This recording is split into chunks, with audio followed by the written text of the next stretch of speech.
Hello everyone, and welcome back to another video on my channel. Today something very special arrived in the post. I have the new London Transport liveried Class 20s. Now these ones are exclusive to the London Transport Museum. These are not the Dapple Collectors Club's one. So if you want a pair of these without the sound, they are still available, I believe, from the London Transport Museum. I'll put a link in the description. I checked today and they said they were still on pre-orders only. So, and Bachmann said they weren't due for another week. So very surprised you've turned up this week. So what we'll do is we'll take a look at the models. I'll get them running around the track mat on analog, and then I'll attempt to fit a decoder in them and see how they run then. But before I do that, I would like to make a request to you all. If you're new to my channel, if you've been watching some of my videos previously, you'd notice that adverts have started to appear on them. I have not asked for this at all. It's something new that YouTube has done. I know a lot of producers are a bit annoyed by it. I'm not getting paid for them. I know a lot of people who've got many subscribers get paid for their channel through adverts, but I'm not getting any money. So if you could subscribe to my channel, it might help push the numbers up so I do actually get some money from it, because it's a bit annoying really. I've always been ad free on my channel, and they've taken that choice away from me. So as you've got the hassle of watching adverts, it would be great if you could subscribe if you haven't already, to make it worth everyone's while. So what I'll do is I'll unbox these, and we'll take a look at them. So what are we getting for our money these days then? Well, these are the brand new Class 20 models from Bachmann. These come with the working lights. I've had a quick look at the instruction sheet and there seems to be loads of switches underneath them, so we'll go through that in a minute. These are the model numbers if you're interested.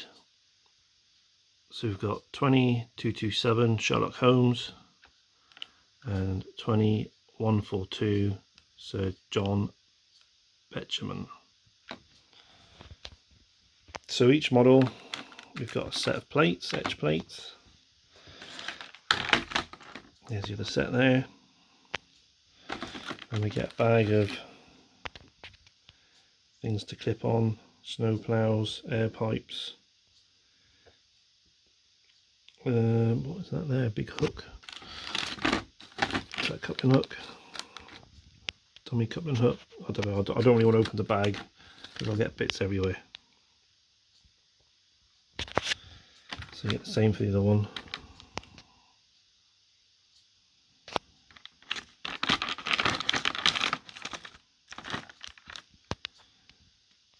Yeah, there's screws in there to put snow plows on and that. So quickly go through the manual. So as you can see there, many items to add on. I didn't see any discs in one, so whether there's no discs, maybe they didn't have discs in London Transport livery. I know they're preserved, so I'm not sure about that.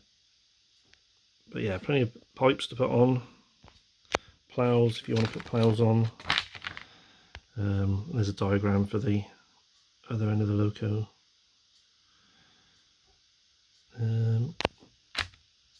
There's something there to add on. It says it might not might derail without fitted.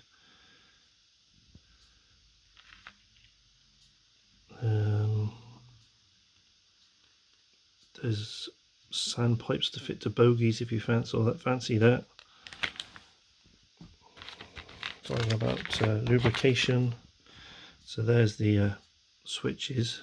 So you got nose end lights, cab end directional lights, cab interior lights, and number 4 isn't in use. So let's have to take the body off, which I'll be doing later to put the decoder in. And then you've got your warranties and all the usual stuff from Bachmann. So that's that. So that's what you get with the locos. So let's take a look at the locos in detail. So we're looking at 20227 first, Sherlock Holmes, and this is the one with the domino headboard onto it. There's lots of detail on it. I did a review on the new Bachmann 20s in a previous video, so you can always go back and look at that one if you fancy watching another video. I'll put a link to that in the description as well. But these are definitely much better than the old 20s. Definitely a lot more detail on them.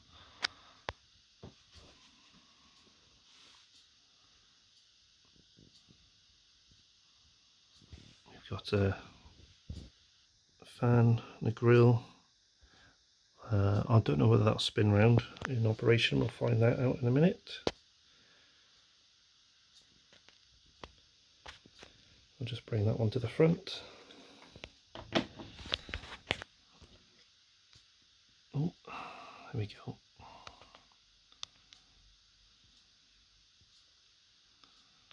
That's why I haven't got discs, because they both got head codes on them. That makes perfect sense now. I don't know if that'll focus in on the crest, will it? No, but it is very very well printed on. I mean, the details there, that it's a lot better than what they were. But then again, we are paying a lot more money for them.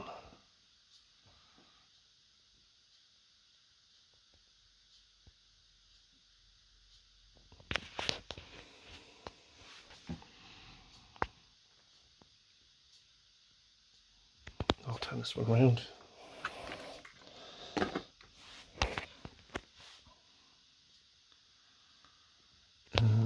There's the cabin details. I can't really tell. I'll have to.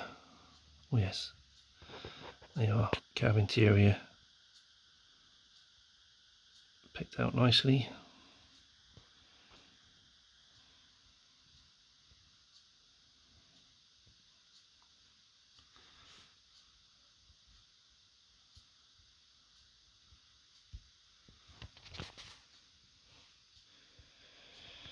Well, there we are.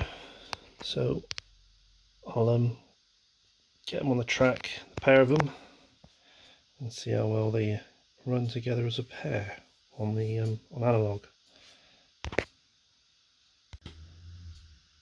Right, back again then. So I've converted the track mat to run on an old analog controller. So I'll run these in for about half hour each direction. So I haven't tried them yet, so let's see how well they go.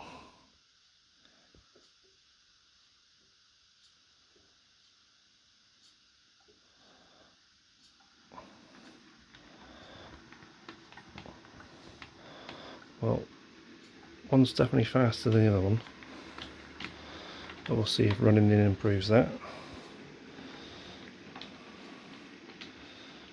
You see tail lights are working on both of them. Just bring them back round into shot. There we go. You can see the lights and the cab light working on that one. And yep, the head code's lit up on that one. And the cab is lit up as well. So yeah, I'll put them on separate tracks because obviously one's faster than the other one at the minute. Hopefully they'll settle down and run similar speeds so I can run them as a pair. So I'll do that, and then I'll just film them for a little bit running around, and then I'll have a break, and then we'll fit decoders into them.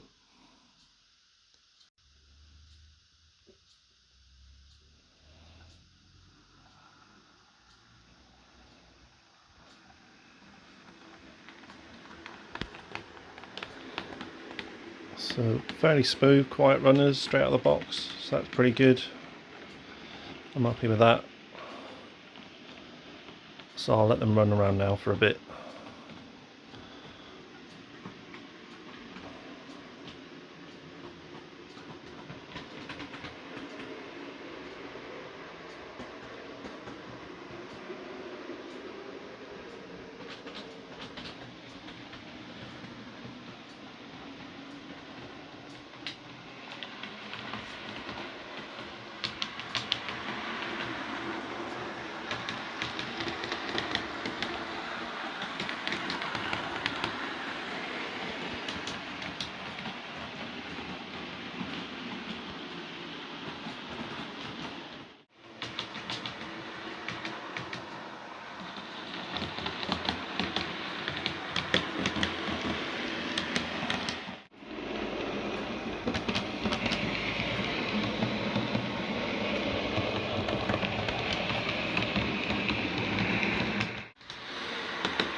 So these have been running around now for about 20 minutes, half hour in each direction. They look fairly matched now when running parallel next to each other, which is pretty good. So they should run really nicely as a pair now. It's always good to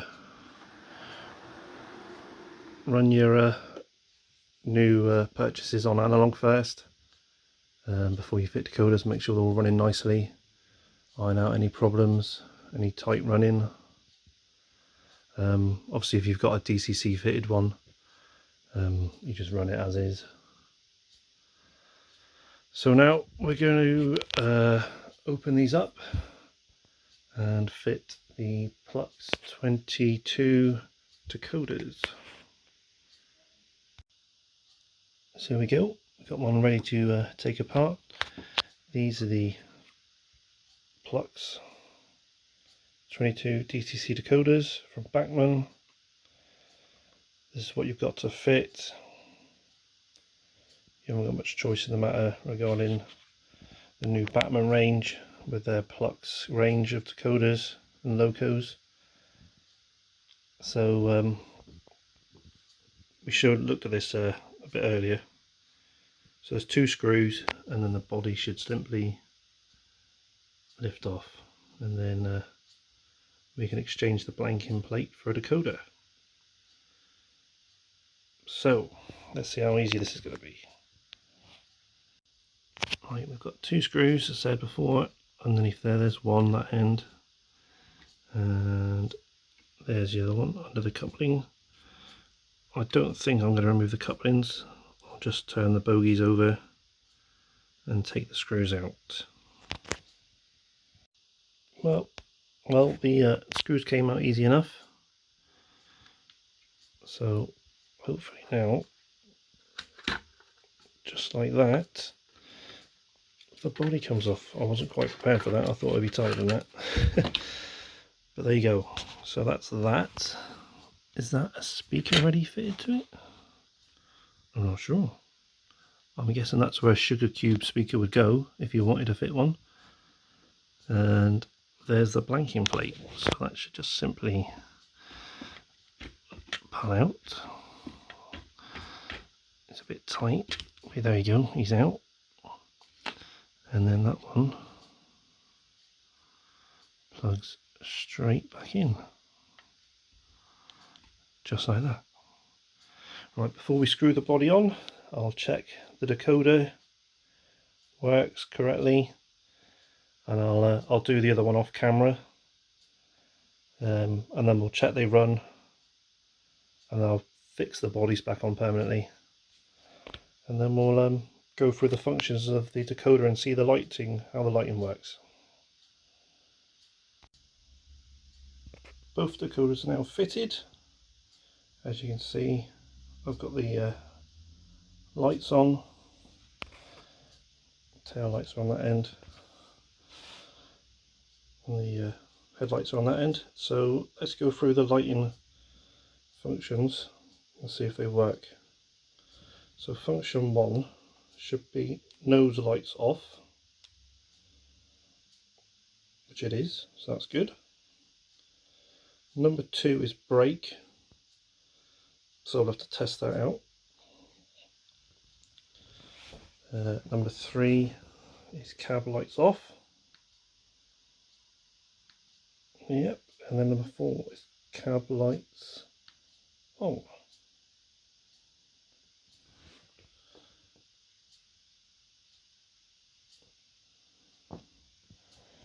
What's not worked?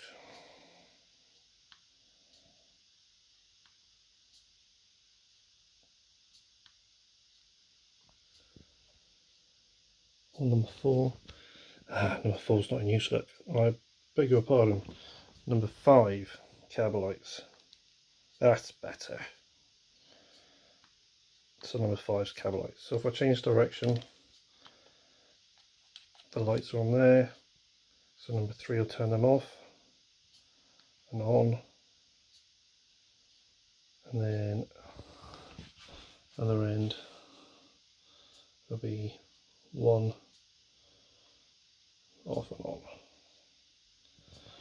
Right, so which way are we going? We're going the right way. So let's see how well they work on digital DCC.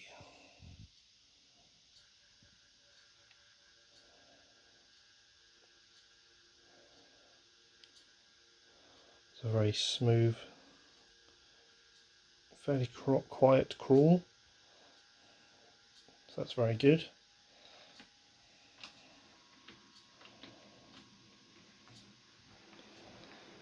I'll run them round to the platform bit and then run them back.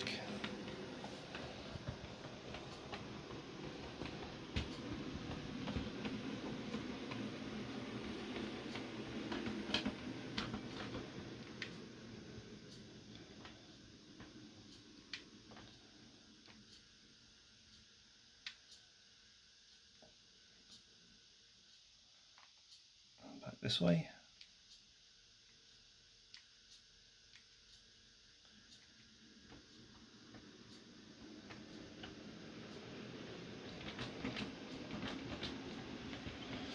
Right, so we'll see what happens if I push the function 2, the brake. Nothing happens.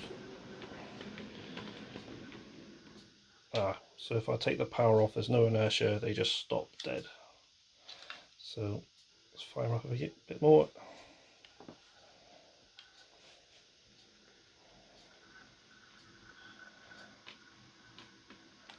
Power off, function 2, and they've stopped. So that's how the brake function works. Right, I'm now going to program one of these to run in a different direction so they can run nose to nose as a pair. So I've only got one locomotive on the track, the other one is off the track. So we need to go, I use a Dynamis, so we need to go into programming and the settings. Try and do this left-handed. Program, and I need to program on service track. So it is function 29, hopefully. It wasn't the last ones I did. Function 29, and then a value, an odd value, because it should be set to an even value. 7, and program. Okay. So now if I put the other loco on the track, nose to nose.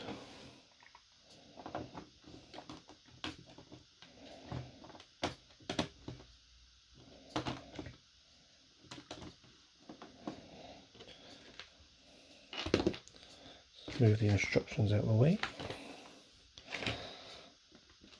Right.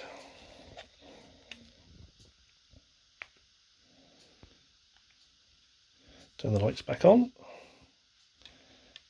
Change direction, and you can see now both headlights facing the same way. So if we power them up,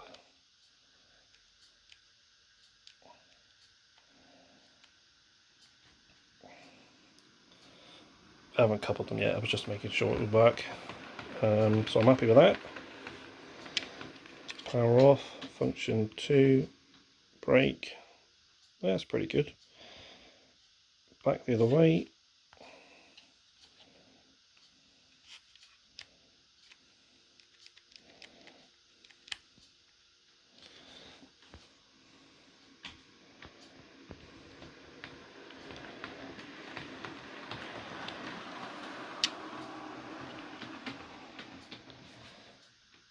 And there we go. So there you are. If you get a pair, even if it's not the London Transport pair, if there's another pair of brand new 20s and you put a flux decoder in them, it's CV29 to an odd value on one of the pairs. I hope you found that useful. So what I'll do now is I'll probably run them on this ballast train for a bit, and then I'll get some Mark 1 coaches out as they are preserved locomotives. I have seen them at galas, so yeah, thanks for watching. If you stay to the end, I'll let you in a little secret. So if you stay there at the end, I'll let you know. Before that though, I've just discovered what function 4 does, even though it's not on the instructions. It turns the high intensity headlight on and off. So that's there we are. That's our little thing. Right, so I'll get them coupled up like I said, and I'll have a little chat to you at the end if you're still here. Cheers.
Well, I hope you enjoyed that little running session and the short review of the London Transport Class 20s from Bachmann.